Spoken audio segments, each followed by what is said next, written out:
Christine Traylor, welcome to Acquiring Minds. Thank you, Will. Glad to be here.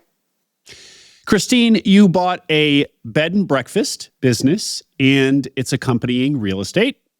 It is in a building, a house in the Dupont Circle area of DC that I myself have walked by countless times, that my own office of one time is down the street from. It is really a specimen of a building. I love it. I know it.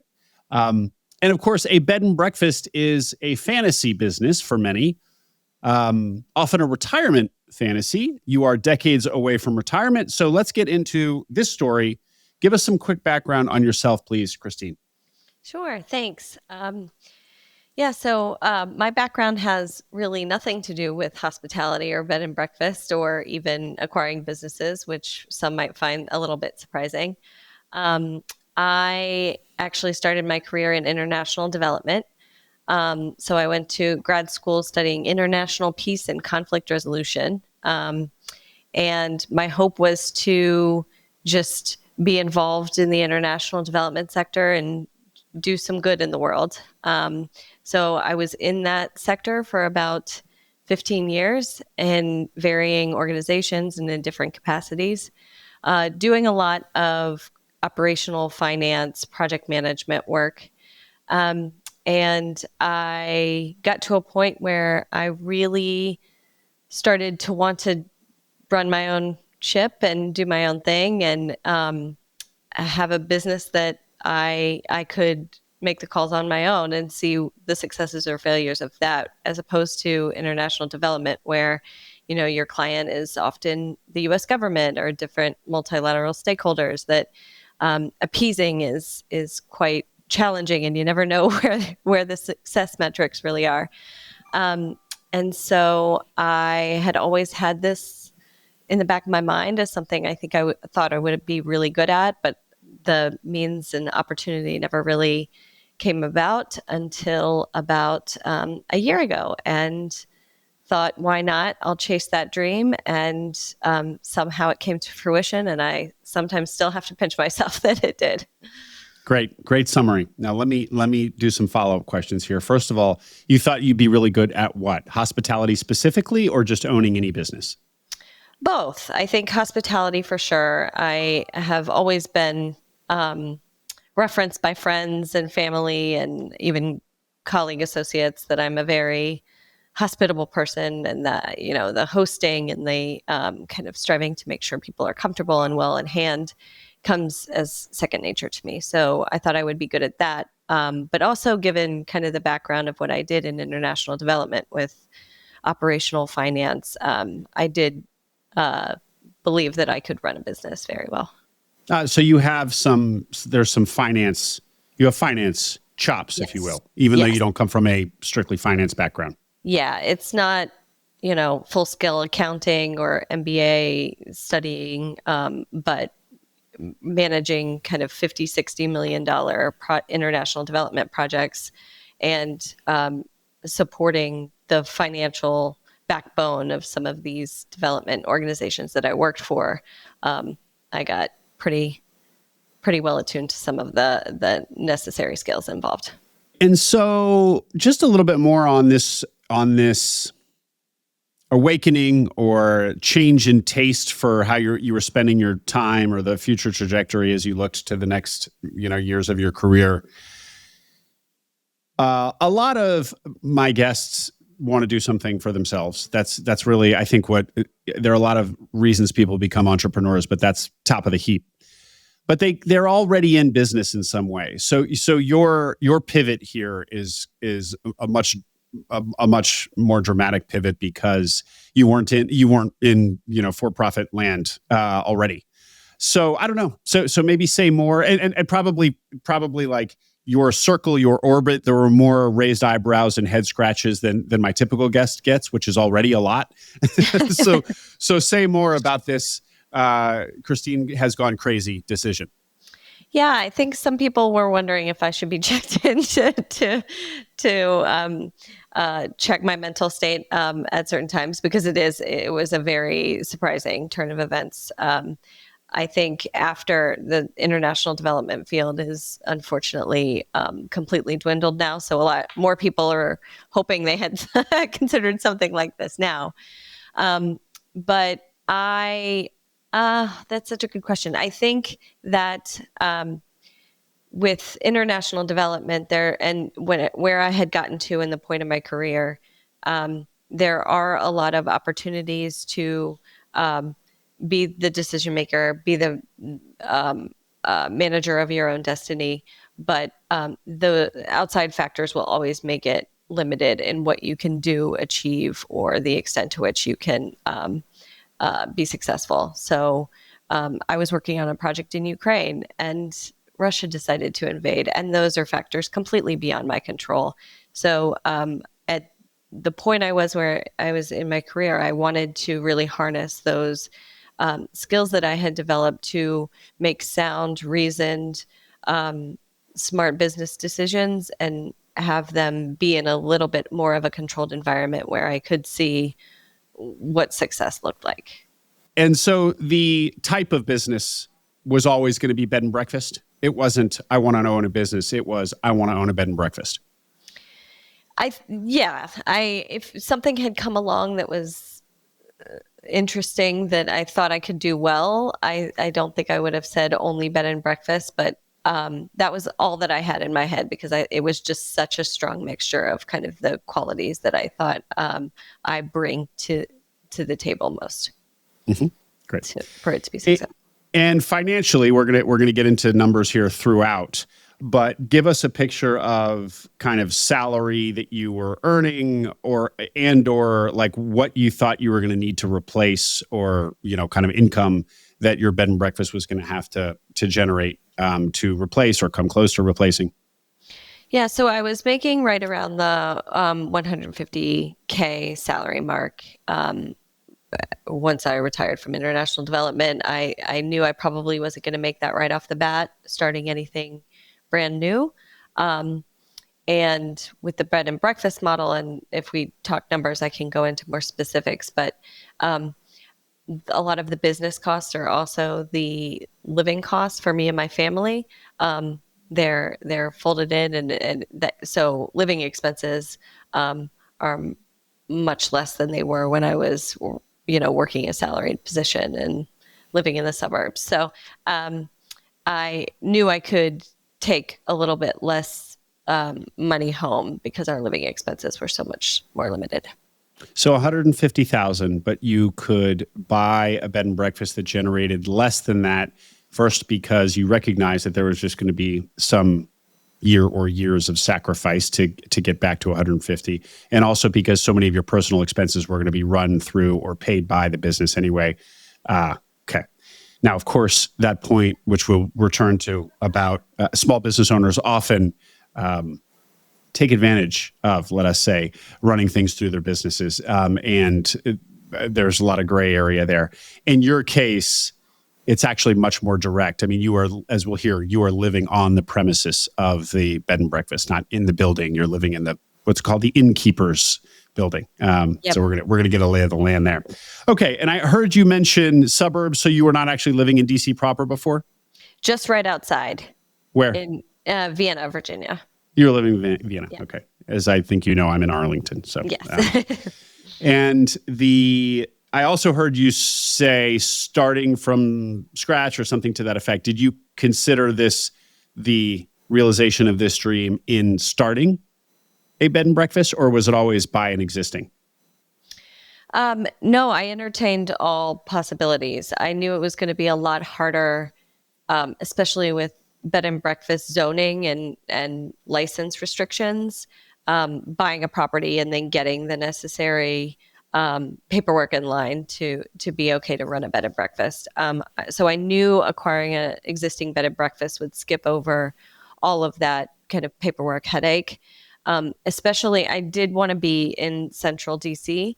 And unfortunately, fortunately, kind of, depending on what vantage point you're looking from, with the ANC neighborhood involvement in zoning, starting a bed and breakfast and getting the necessary approvals is extremely difficult. So if I wanted to be in central DC, having a property that it was already zoned and approved for that purpose was going to be much easier. Okay. Anything more on the backstory or on the context here that you haven't mentioned and think you should? No, I don't think so. Great. So, what do you decide to do? How do you how do you approach this search, if you will? Yeah. So, my brother's brother and sister-in-law had come and stayed in a bed and breakfast in DC several times, but it was a few years back. And so I asked them which was the bed and breakfast that they stayed at, and they told me the Swann House. And I did some other just general research online. And based on the location of Swann House, based on some of the other attributes that I was looking for, which was really central, the size, the kind of street notability of it, I determined that Swann House would be my first stop. So I cold called a representative who knew the owner, and we did a site visit, and it just so happened that they were looking to sell. So it was really fortuitous. That is quite fortuitous. When you said that they had representation, what do you mean? A real estate agent, I assume? Yes. Yeah. But if it wasn't yet on the market, how was this agent? How did you get this? Why was the agent in front of the seller, so to speak? I believe that a real estate agent friend of mine knew him and I see. just reached out. And that was kind of the cold call is, hey, I have someone who is interested in Swan. And it had been on the market previously before the previous owners did a full-scale renovation. They briefly put it on the market. So his information was available. Mm-hmm. Well, how timely. So, okay. So I guess the next step is you were connected with the seller to start having conversations. Take us through now the process and the analysis, please. Sure. Yeah. So this goes all the way back to I think the original letter of intent was signed with the previous owner March 15th of 2024. And it was a pretty, I would say, informal letter of intent in the beginning, as we were just exploring options. At that point, I had not looked at financing. I had not, or lending packages. I had not really put together pro formas based on any actual accounting that the business was bringing in at the time. So it was just mostly to explore whether or not the arrangement would be feasible. And then we finally found a operable lending package that left it so that the margins would support the success of the business. That came through as we were talking to banks and going through the SBA route. And so finally we got pre-approved. I think that was the end of July in 2024. So tell us about the building and business in that order. So give us a picture of this building, how big, how many units, bedrooms, et cetera, where the value of the real estate, the value of the location, all of that. Real estate first, please. Sure. So the value of the real estate, I've seen different numbers and different interpretations of what exactly it is valued at. I know the appraisal for both the commercial and the real estate came in just above 7.5. The real estate, it's a tough question that I never really got a straight answer on throughout this entire purpose, because, even when I was working with agents to send around comps, the structure of the building being set up for a bed and breakfast, you can't really compare it to the comps of, the Embassy Row mansion that has, comparable square footage just by the nature of the structure of the property. Yeah. And so, but give us a sense of square footage, how many rooms are available for guests. It's that sort of stuff as well. Sure. So there's 10 guest rooms, which that does not include the innkeeper's apartment that is a 2-bedroom innkeeper apartment. All of the guest rooms have their own ensuite bathrooms. And then we have an outdoor area with a pool. And the first floor is all common area space, which includes a large dining room, a parlor, a study, and this lovely room that I'm sitting in, which we refer to as the solarium. And this total square footage of the property, I believe it's 10,000 square feet. Mm-hmm. What more would you say to try to give people a sense of the size and how kind of the vibe? It's a Victorian style mansion. It was built in 1883 by an architect and builder by the name of Walter Paris. He was a pretty well-known and prolific builder in the DC area at that time, and he built it for his family, but never actually lived here. So it's one of the last, and I think it might be the only freestanding buildings in Dupont Circle that's used as a partial residence. I'm sorry, what do you mean by that? Because everything else is a row home, is attached? Exactly. Mm-hmm. So I think that conveys, to your point, Will, like the uniqueness of the house a little bit, because it does feel like a bit of a standalone property. But yet it's amidst all these other row homes and does have that grand Victorian feel, but not too ostentatious that you're looking at it and thinking that doesn't belong here. So, well, you know that when a big time developer builds his family house, albeit he never lived in it, that it was something that he built with it probably was the prime expression of his talent. So that's really cool. I didn't know that factoid about it. Okay, and so let's hear about the business now of the bed and breakfast. What can you tell us about revenue, profitability, et cetera?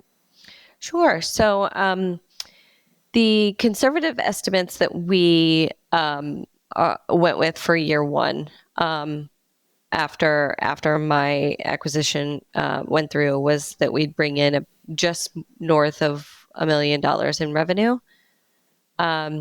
And then the NOI, not including lending payments, would be roughly $700,000 annual, and that would just be the starting off point. And we went really conservative because Swann House was shut down for a good portion at the end of 2022 and early 2023.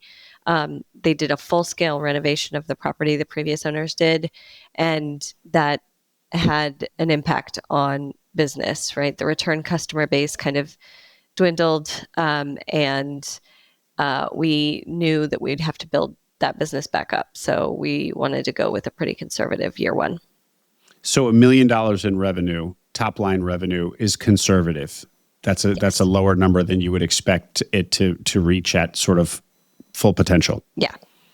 And when you say $700,000 NOI, so of course NOI is a real estate term, and part of the interesting aspect of this business is disentangling. Is this real estate with a business attached, or business with the real estate attached, or what? But let's just unpack that 700,000 number. So that is to say that 300,000. There's 300,000 in operating expenses. Yes. Yeah. Okay. And does that include like maintenance on the building, or is it just, it does? Yep. That includes everything. Oh, wow. Okay. Wow. But it doesn't include the,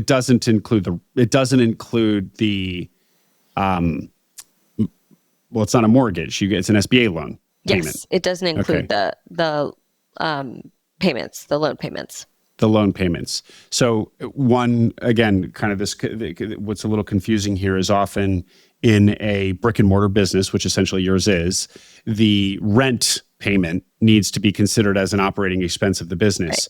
Right. In your case, though, it's not rent because you own it, but it's the SBA loan. But in some sense, I guess even when you, I guess when you pay off the SBA loan, it's the equivalent of like owning the real estate. Then you'll just own the real estate outright. Exactly. And when you own the real estate outright, it's a very profitable business. Yes. So if you owned the real estate outright, you'd bring in $700,000 a year in profit. Is that right? So only $300,000 in expenses. So give us a picture of more of a picture of the business, please, Sure. and specifically starting with headcount. Sure. So I run the business and am the full-time innkeeper on staff. I have an assistant innkeeper that's part-time. So he works about 30 hours a week. I have a full-time housekeeper and then another assistant housekeeper. So overall, I have hourly employees that work anywhere from, depending on how busy we are, 50 to 80 hours a week. Okay. And when you talk about the profitability of the business, are you including the cost to yourself as operator? Because Yes. that is a core operating expense of the business, obviously. Yes. Okay. Okay. And then tying that to your $150,000 salary you needed to replace, how much are you paying yourself? What is your cost as operator? My salary right now is $60,000 a year. Okay. And how did you decide on that? That's obviously, that would be hard to live in Dupont Circle on that. But as we've talked about, you can enjoy a lot of your family expenses kind of going through the business. But how did you decide on that 60 number? Yeah, I think it will be revisited, and we'll do quarterly or biannual reviews to make sure we're zoning in on the right number. It's about the market rate for an innkeeper. And, that fluctuates a lot because whether housing is provided or not depends on the salary compensation. But it is about the market rate. And that's what we just determined that we required as a family and as direct take home during the first year at least. One of the concepts that we talk about a lot on this podcast is the operator of the business. And so many of my guests buy a business with the idea that they'll be the operator, at least for a while. But the larger vision usually involves them stepping out of operating the day-to-day business and really being able to enjoy the profits of the business without having to be the one making sure the trains run on time. So it's always an important analysis of a business to understand what it looks like with an operator placed and not you, and not at all relying on you. You said, so in your case, the innkeeper is the operator. They're basically the same concepts. Your innkeeper, so the fee for an innkeeper would be about $60,000. Do you think, therefore, if you wanted to not be the innkeeper anymore, you could go out and just find, not just, but I mean, find a solid candidate and pay them $60,000 a year and solve that problem? And you no longer are the one living and breathing the actual function of the business? You're asking the question that my husband asks me often. So, I'm not sure quite yet. I know for a fact that I'm going to be operating this for at least the first 3 to 4 years, very intimately, because I see as the success of this business is the personal touch and the direct involvement of the person who's owning it and who's trying to yield it success and financially, but in other ways as well.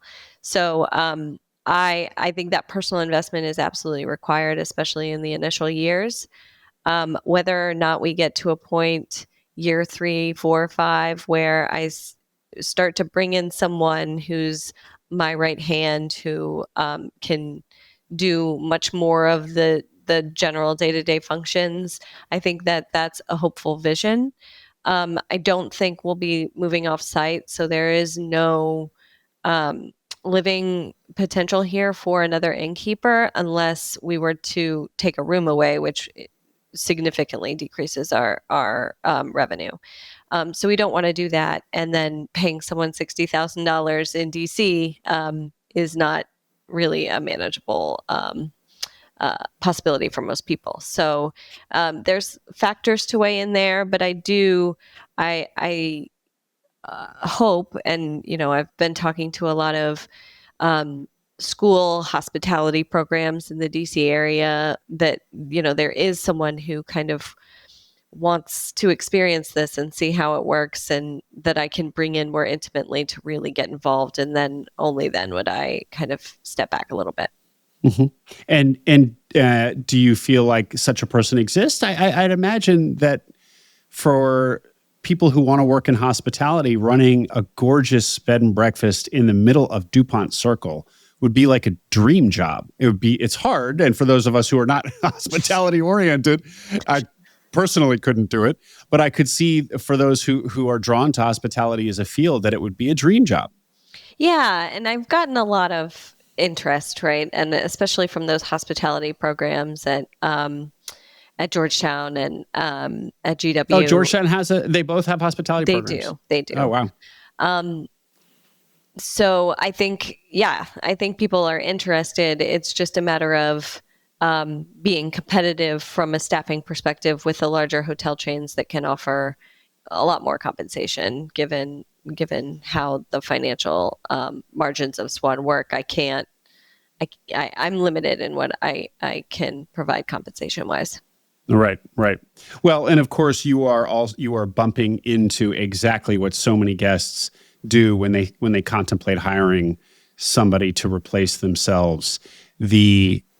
You as owner of the business are bringing your full self, the highest quality that you possibly can. So finding somebody to do as good a job as you're currently doing with the same passion alone is hard, let alone at your budget. Right. So it is a challenge, although not an insurmountable one. And so and you're also, Christine, and I'm just going to keep kind of drawing parallels between you and my other guests, because this is a different type of story, and you're not talking to other small business acquirers, but the parallels here are everywhere. You're not turning this business around, but you're going through a transition of ownership, and in fact, the revenue has been low because there was a choppy renovation or whatever. So you're not turning the business around, but it is in a place where it's not at its full potential, and you are with your own two hands pushing it there and lifting it there. So your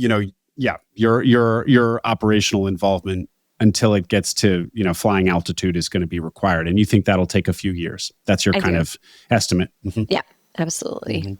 And okay, so let's hear numbers wise. What does this business look like fully actualized? Yeah, so my kind of 10-year pro forma has us growing both revenue and profit at about a 5% rate per year, which I think is pretty doable. Albeit, we don't know what the market's going to do, and if a recession or any other kind of unforeseeable force of nature comes, we'll take that in stride. Yeah. Can I press on that 5% number? Yeah. That sounds like what a lot of people buying businesses will kind of put as their growth case, where it kind of grows a little bit along with GDP, maybe a little bit better than GDP. But what I understood this situation of Swann House to be is that there's a delta between where it is and where it could be in a normal place. So I feel I kind of thought you were going to say like it needs to bump up 25%, and from there it grows incrementally. Did I misunderstand? Yeah, I think I don't think that bump is going to be as stark as a 25K increase. From my research, and again, I don't have a hospitality background, so I may be wrong in this, but from research that I've done, it does take a while to back up that customer base and that returning customer base that's so critical to the success of reliable lodging, occupancy increases, and ADR increases. So what had happened with Swan and why they had to close it was in complete disrepair. And so you had already had a huge customer base that had really negative experiences staying here. Add to that it was closed and sheltered for about 6 months. it does take a lot of time to build back the occupancy. So I do think that it will be gradual, and I'm hoping, right, that maybe my gradual projections are more conservative than they ought to be. But everything that I've read is that you don't want to almost have a severe bump in occupancy that's not gradual, because then it's not indicative of the natural progression of people coming. Exactly. How interesting. Okay, so there were a lot of negative experiences. Was this something where if we all now go Google Swann House, we're going to see a bunch of unfortunate or negative reviews from 2022 sort of thing? Yeah. I think I at that point the innkeeper was very well known, and I think people have had a lot of liking for her and really enjoyed knowing her. But she was also hired to run and wasn't an owner operator. And so the owner was absent and was just not willing to invest in the upkeep and maintenance of the property that it required. So I think you'll see in the reviews a lot of love and admiration for the innkeeper, but some frustration with how the building was being managed, and it just wasn't as luxurious of an experience as it could have been and should have been. Could have been and should have been, because this is a what star hotel or lodging? What this is a 4-star? 4-star. Yep. Yeah. And so, can you give us a sense of nightly rates? I mean, we could go check ourselves. So maybe just tell us. Sure. So it varies seasonally. Sure. Right now we're in our high season, so the rates are a little bit higher, and it ranges anywhere from like $349 per night, all the way up to $470 a night, not including tax. And then, we vary it. So for bigger events that happen in DC, big tourist seasonality, the rates can increase. Like for Cherry Blossom, we'll increase the rates a little bit. And then in the winter months, the rates are quite a bit lower. Stay here for $220 per night is our cheapest room, and then going all the way up to $350 per night. I don't feel like that's so high. I'm no expert. I don't really know. But, when I look at what I pay to stay in completely undifferentiated, 2 and 3-star hotels as I do in the major cities around the country, having a differentiated experience, staying in a lovely 150-year-old building in the heart of, one of the blue chip neighborhoods of a city. I feel like those are pretty competitive rates. Yeah. So, but no expert. And that's why, to go back to our discussion previously, why I do think that, normally you'd have a little bit of a plateau where your occupancy rate and your average daily rate kind of max out. But I do believe once we start to get the return customer base in, we're comparable with hotels right now, but we're better known for this really unique, personalized experience. We can increase those daily rates continuously over the next 10 years to reach that 5% growth trajectory. Okay. So you don't feel like your pricing is optimized just yet. You're a little bit below where you should be based on negative reviews online, sort of thing. Yeah, I guess I would phrase that as we're priced for where we are right now in bringing back people to see an experience, have positive user experiences, get those reviews up, and then we'll take it from there. You keep talking about reoccurring business, so guests who come back again and again. We would call that reoccurring revenue. So you don't have like a locked-in contract where people are you're dinging their credit card every month. Obviously, it's not this business model, but it sounds like reoccurring revenue, repeat guests, is a core part of this business model. Maybe give us some more numbers around that, like what percentage of revenue in your case, and maybe broadly what a benchmark is of a high-end B&B. Sure. So return guests, what I would like the the share of the revenue to be for specifically for return guests? Right now, I would say it's about 5%. I would like to bring it up to 20 or even 25. Although 25 is really high. 25% of revenue would be from people who've been there before. That does seem high, but Yeah. does it happen in bed and breakfast land? It does, more so the at bed and best bed and breakfast than any other commercial lodging. Mhm. And where we are in DC is really unique. We have a really neighborhood vibe, as you know, Will, and you mentioned you know this area very well. We're in a very residential area. A lot of people live in the row houses around Dupont Circle, have guests, parents, grandparents come and visit. There's no place to stay. So many people that are return guests have someone that live on Swan Street or someone that lives on S Street. And every time they come to visit their family, they stay at Swan. So that's a huge market for us. It's the exact kind of guests that I really, really love, right? And they bring their family over and they, have drinks on the porch and it feels almost like a second home. Those people end up being amazing stewards of the property. And they end up really doing well by the business, right? They recommend it and they can't wait to come back. And, this isn't necessarily the Capitol Hilton where we have business travelers coming for a conference that'll never come again. That we're looking for a completely different commercial segment. That's so interesting. So it's really personal travel, not business travel. I would have guessed just the opposite, that it would be, yes, you're in a residential neighborhood, but you're walking distance to, sort of walking distance to kind of Foggy Bottom and other places where business is done in DC, not Capitol Hill though.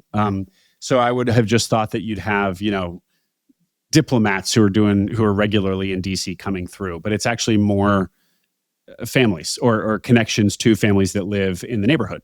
Interesting. Yeah, and we get the conference goers, we get the business travelers for sure. That's the other 75% that I love very much, and you gotta love them all. Exactly. Christine. You're in hospitality. Nobody's. But yeah, I think those people are less likely to be those return guests that you were mentioning. So fantastic. So let's hear a little bit more about your living on the premises in this innkeeper, this separate building behind the main structure. Tell us about that and what your kind of day-to-day looks like, both for you and your family living there. Yeah, so technically it's in the building. It's not a separate building. We're in the basement of Swann House. We you can't access our apartment from inside the bed and breakfast, so you still have to exit the front door and walk around. But it's a 2-bedroom apartment. It's very small. It's not as grand and as luxurious as the bed and breakfast, which we knew going in and are very happy with. And we, so I live there with my husband. This has Downton Abbey vibes, Christine. As it should. The ringing bell. No, I'm just kidding. So I live in the apartment with my husband and my 2 kids, who are 5 and 7 and share a room. And so we consider all of Swann House our house, though. It's really just kind of a place to lay our heads at night and for my kids to store their toys. We have dinner almost every night in the bed and breakfast, and it feels like our home that we just share very broadly and kindly with as many people as we can. Mm-hmm. And so one of your children is allowed to just go upstairs, as it were, and sit in like the solarium where you are now. Yep. Okay. Yeah. Okay. Not if a guest is here. And if a guest is in the solarium, they'll find someplace else. So I've had to have long talks with my kids about kind of guest service and guest management and why we have to cater to them over what we might want in that moment, which, as you can imagine, is a little bit hard for a 5-year-old boy to understand, but they're doing really great at kind of learning the business and helping out and doing this with me, which is great, really great. Mm-hmm. And how does your husband, how does he feel and react to all of this? Sure. He has a full-time job. He works on the Hill. And so he's less involved with the business, but it's his passion as much as mine. I do the day-to-day, but I think, we endeavored this together. So he'll take advantage of weekends and evenings to do things around Swan. He's much more handy maintenance-wise than I am. And he'll definitely help out with answering guest questions and talking to them about the Hill, which, as you can imagine, a lot of visitors are very curious about that. Mm-hmm. So let's now spend a little time on lifestyle and this decision, because this really was a family decision. First, talking to guests. So this is where it takes a particular personality, I guess, a hospitality-oriented personality, to run a business successfully. You've got to be prepared at all times to have a smile on your face and engage your guests in conversation if they want to engage you. Sort of. That's, of course, also the difference between a bed and breakfast and a hotel, is that you're part of you personally are part of the experience. Is the answer simply that, well, no, I just have the personality for it? Or tell us honestly, like, is that at some, like, the kind of feeling like your house perpetually has guests, is that not at times taxing? It's what you signed up for, sort of thing. Yeah, it's what I signed up for. And I was surprised at how little taxed I was at kind of constant engagement and communication, because I'm an extrovert, but I also like my quiet time where I can disassociate and not have to answer any questions or get anybody anything. But I'm pleasantly surprised at how little it's of an issue it's been.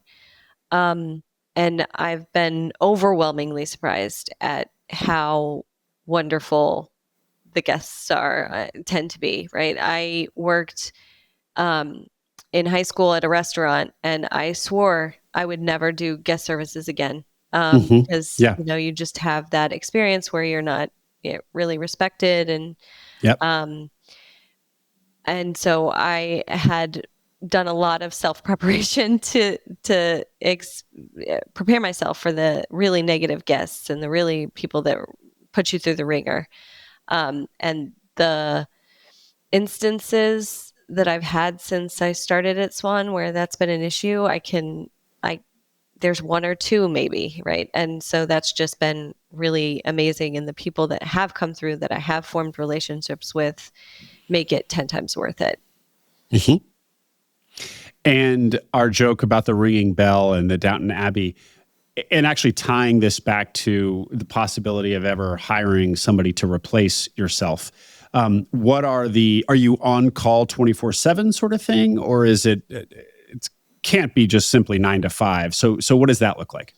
Yeah. So I get in to start breakfast around 7 a.m, and I'm pretty much on until about 6 at night on property. I have that assistant innkeeper. So if I have to go and do some things, he can fill in and do things on site. Lots of grocery store runs, as you can imagine. But customarily, it's kind of a 7 to 6 kind of gig. And then after that, I usually am not on site on the premises, but guests have a code to get through the front door after hours. They have my cell phone number in case they need anything urgently. And most people don't really have needs after 6 so much. And those that do, I'm usually around anyway, doing bedtime or preparing breakfast for the next day or something. And so it's not been too taxing. 11 hours a day, though, that's a long day. Yes. And so, and do you get weekends off? No. So is it really 7 days a week? Yes. Oh, well, that's a lot, Christine. Yeah. It's a full-time gig and then some. And then some. And so how will it be if you want to take a vacation? We have some very good friends that have offered to steward Swann House.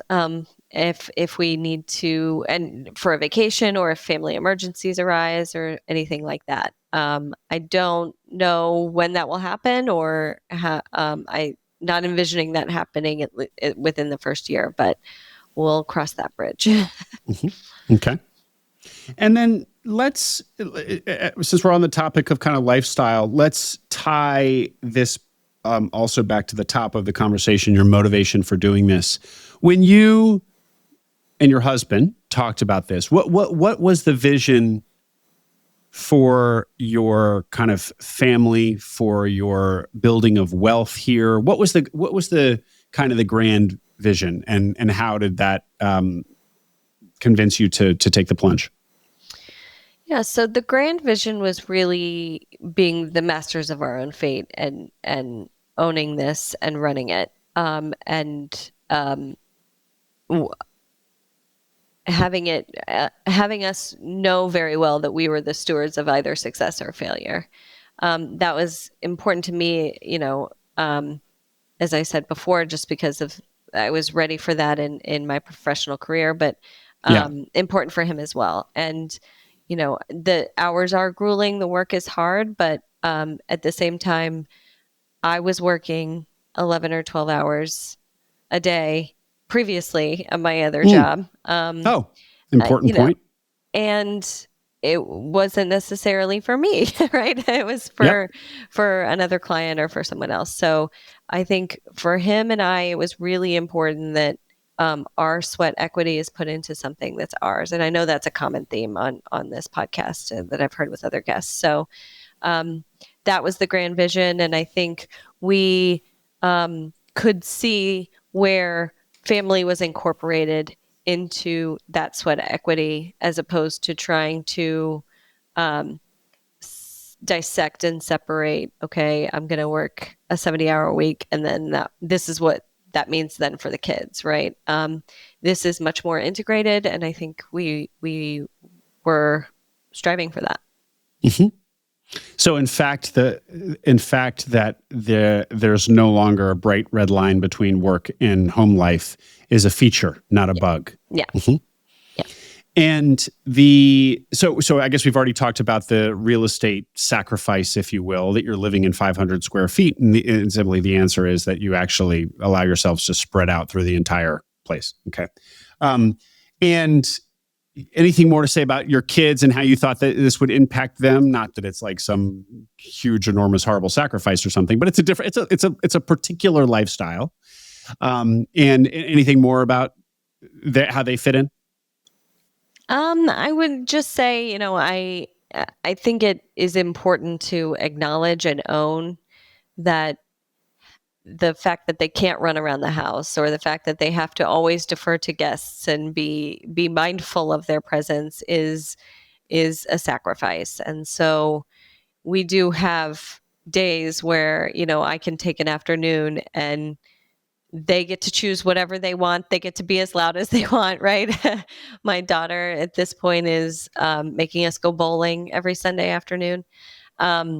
So either my husband or me will take her, and we try to afford them the opportunities of being the master of their fate and their environment, where we can, knowing that that they've sacrificed a little bit of that. So that's a very, very purposeful action that we take.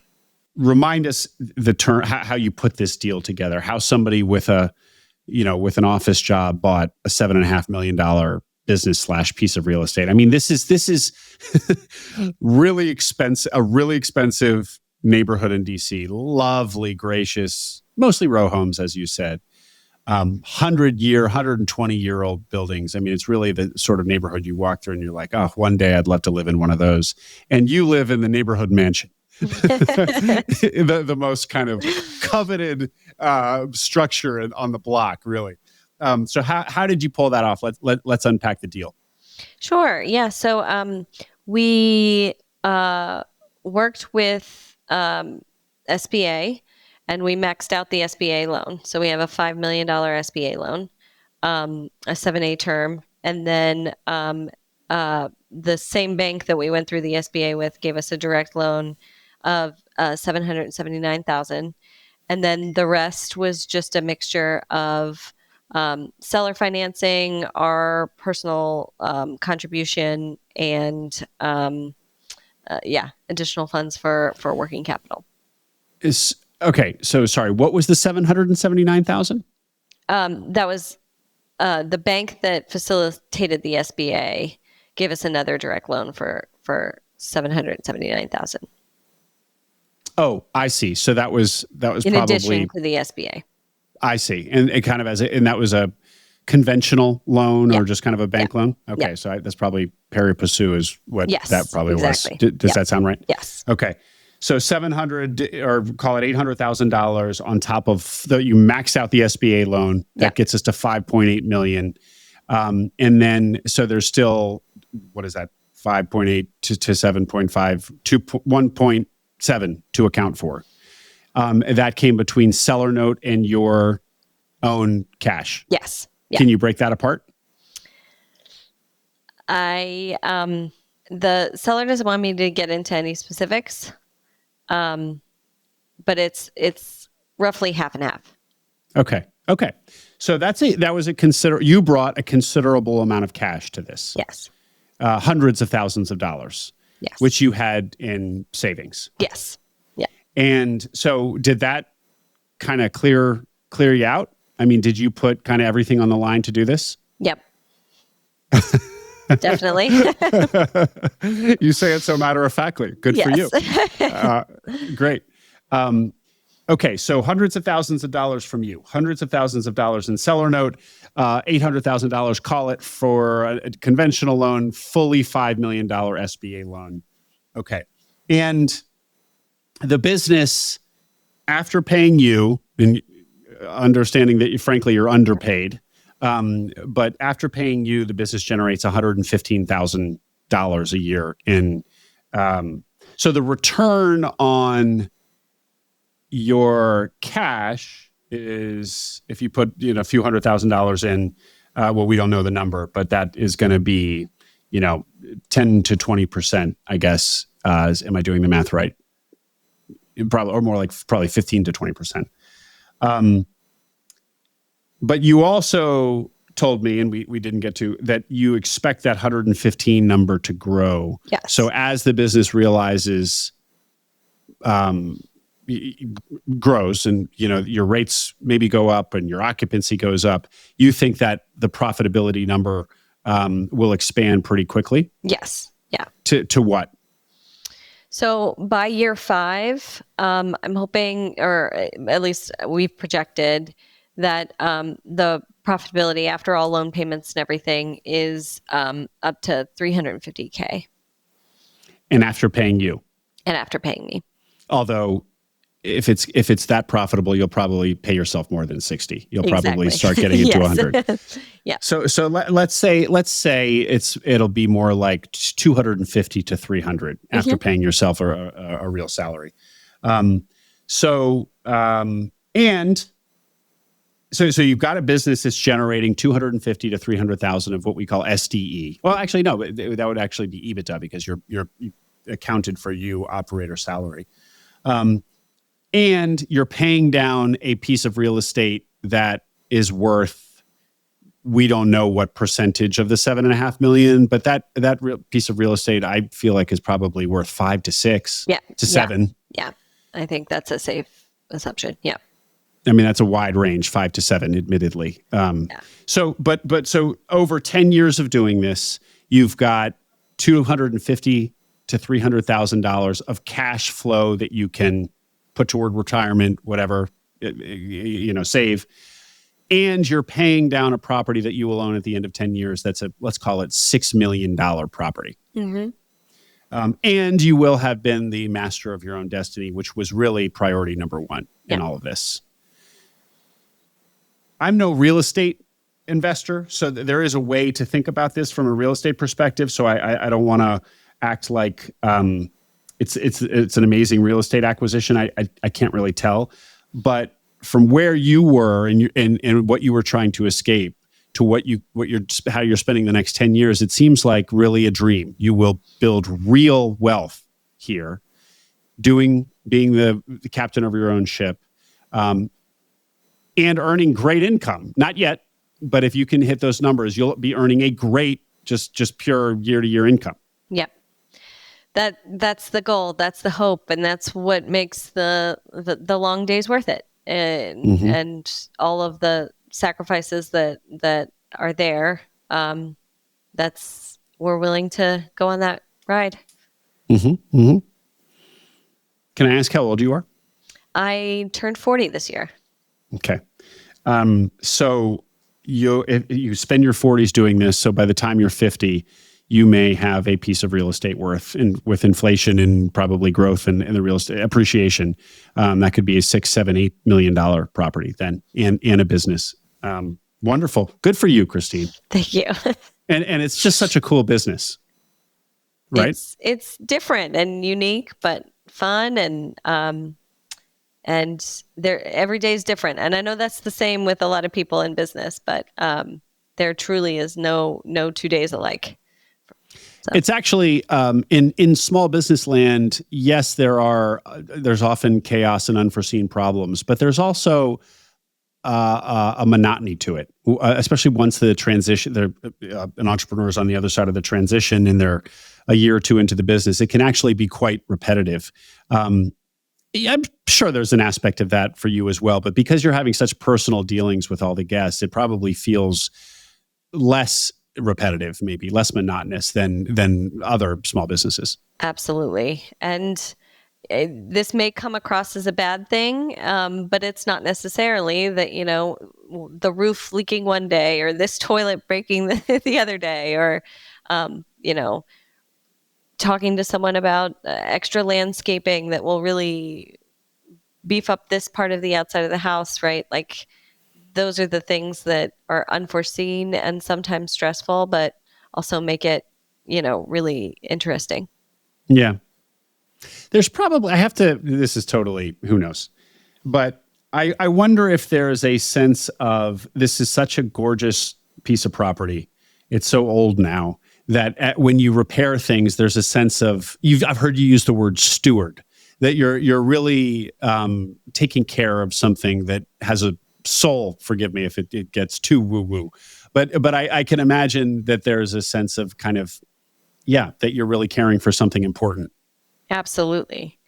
We have original wood floors. Who can say that, right? And, we do events here, and I just shudder to think that people are maybe dragging a couch and scratching these otherwise, gorgeous restored wood floors. But I want to do right by the people in Dupont that have, seen this house as kind of a staple of the community for so long.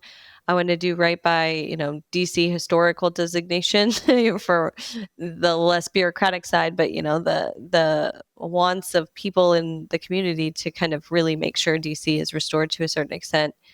And I feel extremely responsible to do that.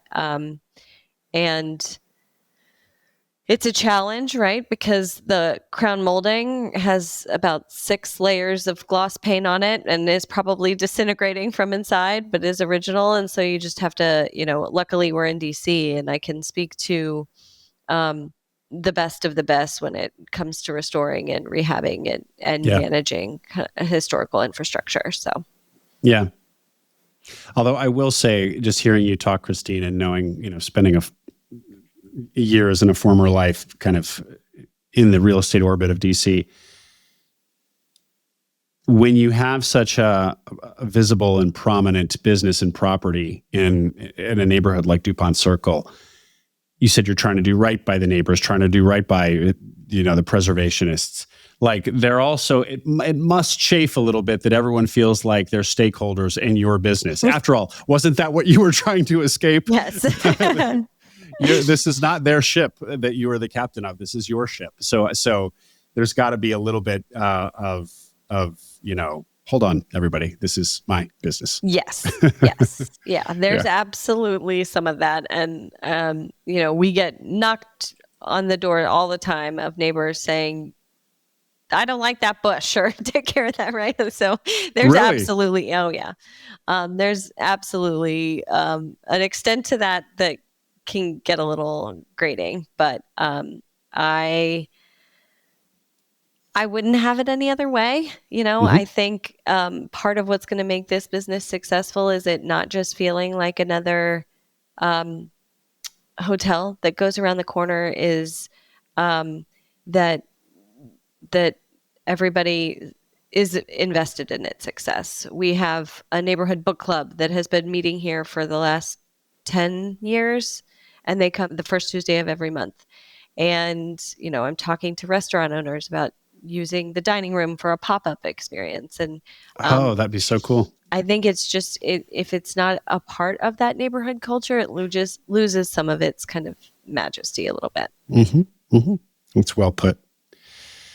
Christine, why do you think that bed and breakfast businesses are often kind of retirement fantasy businesses, but those types of businesses are also notoriously bad businesses as businesses? Yes.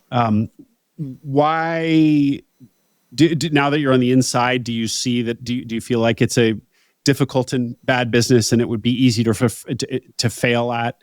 Say something about the category of bed and breakfasts, apart from maybe the specifics of Swann House. Sure.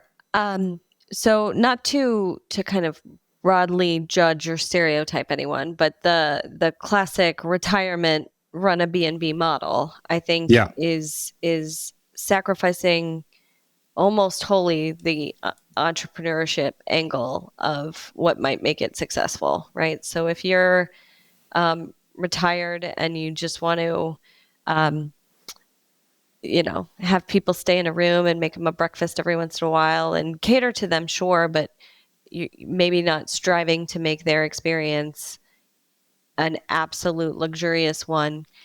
You're sacrificing part of what could grow that business. And Mm-hmm. so from my perspective, I think that's why bed and breakfasts have been seen a little bit on the less successful side of the scale. Um, and I think that there's a model for that too, right? Where if you don't want to grow the business, but you just kind of want to maybe um, make a certain amount every year, that in addition to a 401k, absolutely fine. That's not our vision for Swann House. And I think to what we were talking about earlier, um, I've had guests that come in and they are higher end customers. They tend to stay at, the Omnis or the Ritzes, and they marvel at how much more personalized and high end this experience is, because I'm catering to max 24 guests as opposed to a Ritz that is catering to hundreds. And I think you only get that feedback from those higher end clientele if you're truly exhausting every opportunity to make that experience what you want it to be. And so I think that entrepreneurial vision and effort is, at least for our business case, 100% required. That was just so well said. And so you see yourself here as an entrepreneur. You are trying to grow a business. Yes, with a lot of tenderness and love and so on, but delivering service is a business mandate. Yes. A business, yeah. Yes, Mm-hmm. absolutely. Is there some empire vision here, or is it the one? It's the one for us. Yeah. I mean, I can't speak into year 15 if my husband quits his job and we open a place in Shenandoah. But it wouldn't be a franchise. It's not going to be like that, because for us, it's the uniqueness of this building. It's the neighborhood. And so franchising that out and making that into a multi-property affair is just I see it as almost impossible. But well, it also goes counter to the whole value Exactly. prop that you just articulated, that it's personalized. And Exactly. so franchises by definition are not that. Yeah. And let's talk for a minute, and we're going to start wrapping up here. What of the hospitality industry, or maybe the B&B industry, and how it's been impacted by Airbnb? What's kind of the lay of the land there? So that was one of the big risks when we decided to go into hospitality. Was, you're contending there. The lodging sector in DC is very, very robust and a very crowded sector, and then add on to it the Airbnb market, which is even more of a competitive stake to contend with. So it was a risk. I think, to what we've been talking about, the experience here is so unique that we cut that competitive edge quite a bit. I've had a lot of guests recently. In fact, I was just talking to someone this morning say that they'll never stay at an Airbnb again. That, the to-do list of what you have to do before you check out was enough that they had hardly free time for their stay. Or, you just are in that space that is not as well maintained or as well managed as you'd ideally like. And so I think we can make a case for a lot of people staying, that your dollar goes so much farther at a place like Swann House than an Airbnb. But it's, we have to make that case, and that's where the communications marketing stuff comes into play quite a bit. Yeah. Well, it's been so interesting to watch the trajectory of Airbnb, because I feel like its reputation is really suffering these days. Yep. Because of what you just cited, the to-do list that you're delivered when you're as the client, you get all this to-do stuff, and it no longer seems price competitive often. I'm sure I'm wrong there, but I don't know. When I have looked at Airbnb a few times over the last year, I feel like I may as well just stay in a hotel. But especially because the promise or the vision of Airbnb was that it would facilitate the very kinds of interactions that you have with your guests, that, we'd all be staying in houses of locals, and the connections that would be made. And maybe that's what it was like in the beginning, but I haven't had that experience for a long time. So it really just feels like kind of a messy way to monetize excess capacity of a guest room, or of course people, it has enabled entrepreneurs to become Airbnb businesses, which I'm all about entrepreneurship, but again, that doesn't really capture the humanity that the business was supposed to bring to travel. Absolutely. In hospitality. 100%. Yeah.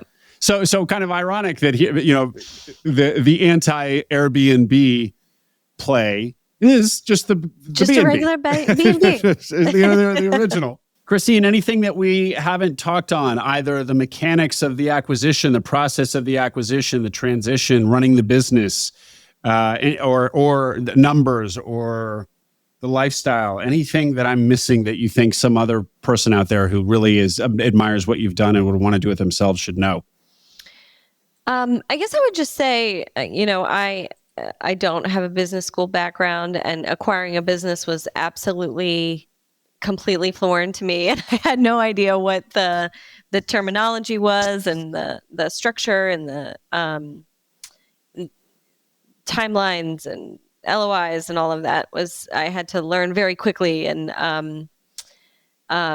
it was a steep hill to climb. A great one. It was fascinating, and I loved a lot of parts of it. Good. But I think what came most surprising and most difficult for me in particular was just and caveat, we did do an SBA loan, and so that adds an amount of kind of due diligence and delays and considerations that aren't necessarily in every business acquisition. But I didn't fully realize how critical that is to the entire deal, right? That the delays and the additional due diligence and all of that, when you're trying to manage kind of the seller and their requirements and their needs and their commitments, those two sides don't speak to each other at all. I was really fortunate that the seller had previous small business loans himself, and so he kind of knew about it and was more gracious than he probably had to be. But it was tough, and for about 4 months, I think we thought this whole thing was just going to falter and not be successful. But so the SBA loan was taken forever. Yes. Meanwhile, your seller had done SBA loans his own, so he was patient, but also losing patience. Losing patience and ready to step out of the deal, right? And that's the most stressful because we had already released funds to, extend purchase agreements several times, and so I guess going through that, the biggest lesson I learned was, one, never take an SBA timeline at its word. And two, just power through and grin and bear it and just, yeah. But if the deal had collapsed, you would have lost a significant amount of money? A significant amount of money. Yeah. Because there was, what was the word you used? We were releasing funds every time we had to extend the purchase agreement with the seller. Extending the purchase agreement and releasing funds. Okay. So you were basically just kind of, these were kind of deposits, if you will. Yeah, exactly. To demonstrate seriousness, and then the deal wouldn't close, and then you'd have to put in more money for continued seriousness, and so that they didn't pull out of the deal and take it back to market. Yeah, exactly. Yeah. And I never anticipated SBA to take 8 months to approve the deal. I know we were at the absolute max threshold of the SBA loan, but we could not have done this deal without those terms. But there was definitely a sacrifice to that, because the 8-month time frame was very difficult for the seller. And when you say you couldn't have otherwise done the deal, what do you mean? Did you look at other ways to put this deal together? What did you look at, and why wouldn't they have worked? The interest rates were much more manageable with the SBA, and because we didn't have the operating statements, because Swan was closed for some time, and the company we were buying it from had only owned it for 2.5 years. So most lenders wanted to see 3 to 4 years of financial statements, and we were unable to provide that. And SBA was willing to work with us without that. There must have been, in your favor, the fact that there was a gigantic piece of property. I mean, the vast majority of the purchase price was really attributed to the real estate. Many of my guests buy businesses, so-called airball businesses, where there's no there other than the employees doing the work. So if a bank is to foreclose on the business because the loan payments aren't met, there's really nothing to seize. In your case, real estate is, bank's favorite thing to seize. So that must have given them comfort.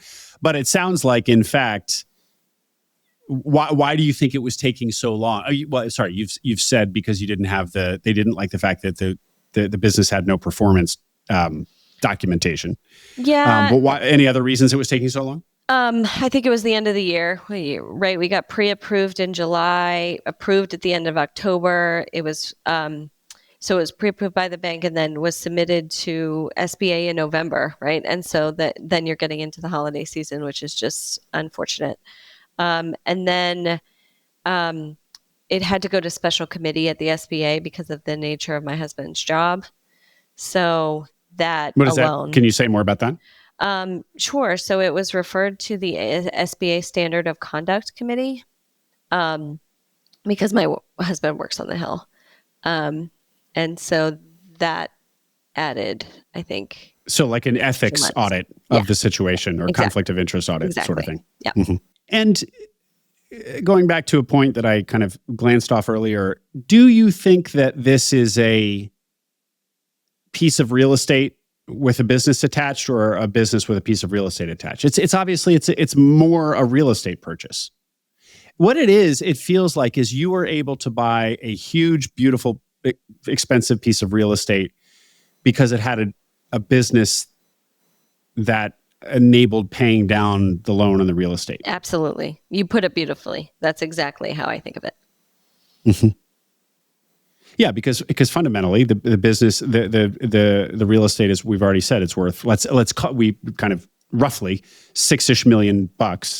And if you get the business to throwing off $300,000 a year, even then a business like that only trades for $1 million. But that business, the B&B service hospitality aspect of the business, isn't even there yet. So yeah, so okay. Exactly. So this was a Trojan horse into owning some awesome real estate. Yes, but don't tell anybody. No, I'm just kidding. One of the things that we talk about a lot on this podcast is valuation. The business that you're contemplating buying, are you getting, is it a fair price? Is it a good price? How did you assess if you were paying a fair price for this? Because it's your first time doing this. It's a ton of money. And there's two assets here. There's an operating business, and then there's this gorgeous piece of real estate. It's a lot for anybody to disentangle, let alone a first timer. We went into this in a little bit of an interesting light, where I did have a conversation with the seller that he basically said, it's this or nothing. I'm not going to negotiate. I'm not going to entertain any other kind of arrangements. It's this or bust. So that was part of the first conversation I actually had with the seller. So in order to make sure kind of we did that valued exercise, we looked at the comparable properties that have like similar square footage. I even looked at a few like historical designated properties in DC. And, it was very clear that that wasn't necessarily going to be what anybody else looked at to consider the valuation of the business or the property, but we just wanted to have that as our context. We looked at kind of the ongoing financial statements of the seller. And then a big thing for us during the valuation was reviewing the renovation costs and the asset costs. So we acquired this fully furnished, everything conveyed with the acquisition. And they had just done a full-scale cosmetic renovation of everything on site, right? So it's really hard to attach a value to that, right? Yeah. And he wasn't, going to send us every contractor invoice, nor did I want it. But, having every single piece of furniture, every single dish, every single shampoo included in that sale was also, so totaling all of that up, we felt very comfortable with what it was priced at. Yeah. Yeah. It was a business in a box, really off the shelf, ready to go. Yeah.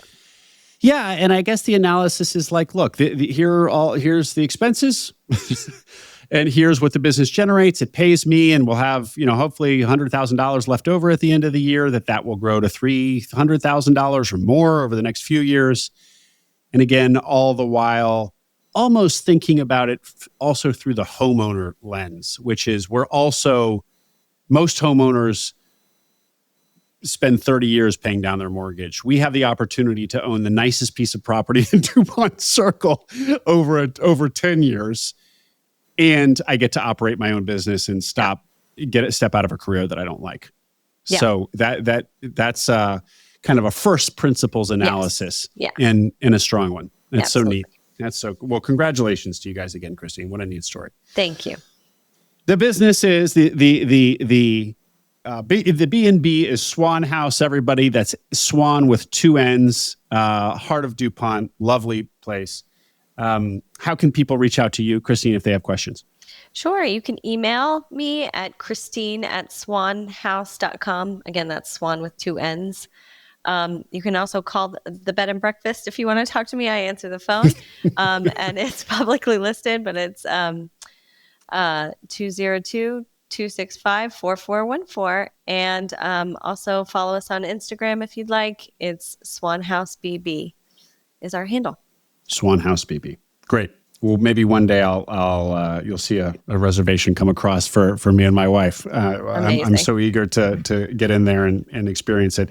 Christine Traylor, thank you so much for sharing so transparently with us. Again, congratulations to you and your family on a really neat business acquisition. Thank you so much, Will. It was great being here. Hope you enjoyed that interview. Don't forget to subscribe to the Acquiring Minds newsletter. We send an email for every episode with an introduction to the interview, a link to the video version on YouTube, and soon, key takeaways, numbers, and more essentials from the interview for those of you who don't have time to listen or watch it. Subscribe at acquiringminds.co. You'll also find all our webinars there on the website, both those we have coming up and recordings of past webinars.